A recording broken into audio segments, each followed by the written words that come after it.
कोशिका के बारे में, हमने सच में ये भी पढ़ा कि कोशिका का सिद्धांत क्या था।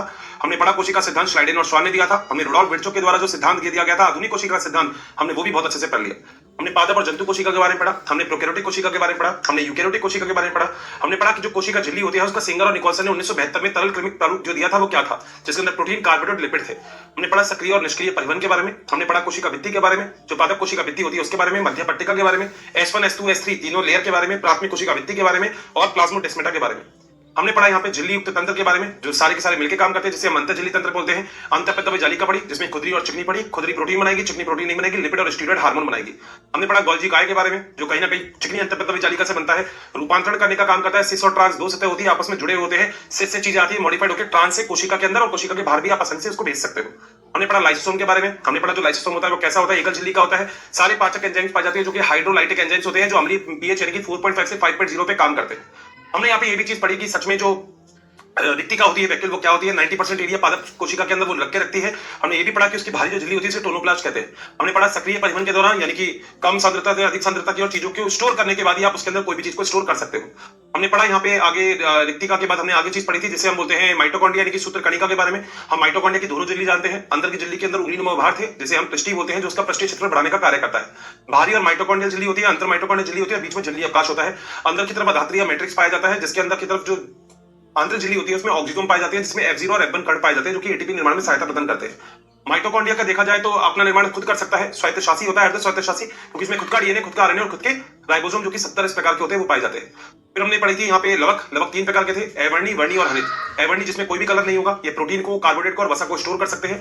वर्णी लवक जो हरे के अलावा किसी भी कलर के होंगे, हरा नहीं होगा, वो वर्णी लवक होंगे, जैसे बीटा कैरोटीन होता है, ज़ैंथोफिल होता है, कैरोटीनॉइड होता है, सारे हो गए। इसके अलावा हरित लवक जो होता है वो 2 प्रकार का, मतलब जो दोहरी झिल्ली से बनी संरचना होती है। इसमें अगर देखा जाए तो अंदर की तरफ थाइलोकॉइड होते हैं, थाइलोकॉइड मिलके जो बनाते हैं उसे हम बोलते हैं ग्रेना या ग्रेना, और जहां पे पड़े रहते हैं उसे हम स्ट्रोमा बोलते हैं। थाइलोकॉइड के अंदर प्रकाशीय अभिक्रिया होती है क्योंकि प्रकाश ऊर्जा को एटीपी के अंदर रूपांतरित करती है, जबकि स्ट्रोमा के अंदर इसी रूपांतरित ऊर्जा का उपयोग करके ग्लूकोज का निर्माण किया जाता है। ये सारा काम कंप्लीट करने के बाद ये खुद का निर्माण खुद कर सकते हैं, क्योंकि खुद का डीएनए, खुद के आरएनए, खुद के 70 प्रकार के इसमें राइबोसोम पाए जाते हैं। पीछे मध्य पिछली पटलिका भी इसमें आपको आसानी से देखने को मिलती है। फिर हमने राइबोसोम पढ़ा था। हमने पढ़ा राइबोसोम 2 प्रकार के होते हैं, 70S और 80S। 70S राइबोसोम वो होता है 50 और 30, 80S राइबोसोम वो होता है जो होता है 60S और 40S प्रकार के। राइबोसोम को पैलेट कण भी बोलते हैं क्योंकि जॉर्ज पैलेट ने इनकी खोज की थी। झिल्ली रहित होती है मगर सावर्तिक कोशिका होते हैं, क्योंकि सब जगह आपको देखने को मिलते हैं, चाहे वो प्रोकैरियोटिक हो चाहे वो यूकैरियोटिक कोशिका हो। हमने इसके बाद पढ़ा था कि आखिर जो माइक्रोट्यूब्यूल्स, माइक्रोफिलामेंट और इंटरमीडिएट फिलामेंट क्या होते हैं, यानी कि कोशिका के जो पंजर होते हैं उसके बारे में। उसके बाद फिर हमने पढ़ा था कि यहाँ पे सीलिया और फ्लैजिला यानी कि पक्षमा और कशाभिका की जो संरचना होती है वो क्या होती है। 9+2 का अरेंजमेंट होता है, बीच में C1 और C2 पाई जाती है जो बाहर की तरफ शीट से ढके होते हैं। किनारे की तरफ AB होते हैं, बाहर की तरफ एक कोशिका झिल्ली पाई जाती है। अंदर वाले एरिया को एक्सोनिम कहते हैं, जो कोर होता है अंदर की तरफ झिल्ली के अंदर, ये सारा का सारा ये सारा एक्सोनिम कहलाता है। हमने ये भी पढ़ लिया था कि यहाँ पे 9+2 का अरेंजमेंट होता है। यहाँ पे डाइनिन भुजा पाई जाती है जो ऊर्जा उत्पादन का कार्य करती है, जो A के पर पाई जाती है। A और B के बीच में AB लिंकर पाए जाते हैं। यहाँ पे आर्य डंडे होते हैं जो कि 9 होते हैं, और ये 9+2 का अरेंजमेंट आपको प्रॉपर देखने को मिलता है सीलिया और फ्लैजिला का। सीलिया और फ्लैजिला का जो आधारी भाग होता है ये तारक का या मतलब बनाने का कार्य करता है। तारक का जो होता है ये 9+0 का अरेंजमेंट होता है। ये बैलगाड़ी के पहिए के समान संरचना है। 9 किनारे पर होते हैं, झिल्ली रहित होते हैं, झिल्ली रहित संरचना होती है। 9 किनारे पर ट्यूब्यूल होते हैं जो होती है ये वो पाई जाती है।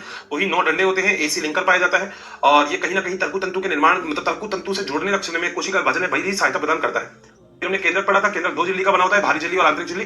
ये दोनों झिल्ली जहां पे जुड़ जाती है उसे हम केंद्रक छिद्र बना का निर्माण करता है। भारी और आंतरिक झिल्ली के बीच में जो अवकाश होता है ये केंद्रीय झिल्ली अवकाश होता है, जो 10 से 50 नैनोमीटर तक का हो सकता है। केंद्रक जो झिल्ली होती है बाहर से चीजों को अंदर आने में और अंदर से बाहर जाने में कंट्रोल करने का, यानी कि रोकने का और समन्वय करने का सहायता प्रदान करती है। अंदर की तरफ यहाँ पे केंद्रक द्रव्य पाया जाता है, उसके अंदर तरफ केंद्रिका पाई जाती है जो RNA प्लस प्रोटीन से बनी होती है। ये कहीं ना कहीं केंद्रक द्रव्य में पाई जाने वाली संरचना है, झिल्ली रहित संरचना होती है।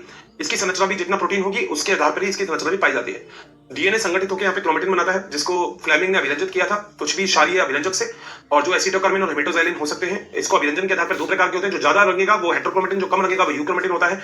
यहाँ पे ये मिलकर गुणसूत्र का निर्माण करते हैं। ये जो डीएनए होता है ये हिस्टोन प्रोटीन से लिपटा होता है, क्योंकि हिस्टोन प्रोटीन क्षारीय होते हैं जबकि डीएनए अम्लीय होता है। हिस्टोन प्रोटीन कई सारे प्रकार के होते हैं, आप आगे पढ़ोगे। H2A, H2B, H3, H4 और H1 प्रकार के। H1 को लिंकर प्रोटीन भी कहते हैं, और इसमें आर्जिनिन और जो अमीनो एसिड होता है लाइसिन, वो सबसे ज्यादा पाए जाते हैं। लिख लेना अगर लिखना चाहो तो। उसके बाद इसके बाद डीएनए लिपटा होता है। डीएनए एक हिस्टोन प्रोटीन के ऊपर 1 से 3/4 बार लिपटता है, यानी कि पूरा 2 बार नहीं लिपटेगा, एक बार आधा 1/4, फिर दूसरे हिस्टोन प्रोटीन के ऊपर वो लिपट जाता है। यहाँ पे क्रोमोसोम आपको बताया था, जहाँ पे दोनों क्रोमोसोम की भुजाएं जुड़ती है उसे हम सेंट्रोमियर बोलते हैं, जिसे हम प्राथमिक संकीर्ण बोलते हैं। इसके आधार पर क्रोमोसोम 4 प्रकार के होते हैं, मेटासेंट्रिक, सबमेटासेंट्रिक, एक्रोसेंट्रिक और telocentric. Metacentric V shape, L shape, metacentric V shape, L shape, जे शेप और आई शेप। टीलोसेंट्रिक हमारे पास होता ही नहीं है, ये याद रख सकते हो। टीलोसेंट्रिक आपको केवल और केवल न्यूरोस्पोरा में देखने को मिलेगा। न्यूरोस्पोरा में सारे टीलोसेंट्रिक होते हैं। छोटी भुजा को पी भुजा, बड़ी भुजा को क्यू भुजा कहते हैं। फिर हम लास्ट में चले थे, यहाँ पे कुछ सूक्ष्मकाय होते हैं जिसमें 3 प्रकार के होते हैं, ग्लाइकोसोम, स्फीरोसोम, पैरोक्सिसोम। ये सारे के सारे कुछ बहुत सारे एंजाइम्स होते हैं जो अपने अंदर रखने का कार्य करते हैं। That's it the chapter. बताओ क्या पॉइंट लिया था? पूरा चैप्टर करवा दिया रिवाइज। डन है। अब अगर आपको लगता है कि सच में आशीष सर ने हमारे साथ मेहनत की है, आपको लगता है कि बहुत ही प्यारा सेशन गया है, तो पहली बात शेयर कर देना बढ़िया से अपने दोस्तों के साथ। लिंक आप शेयर कर सकते हो, कोई लोड नहीं।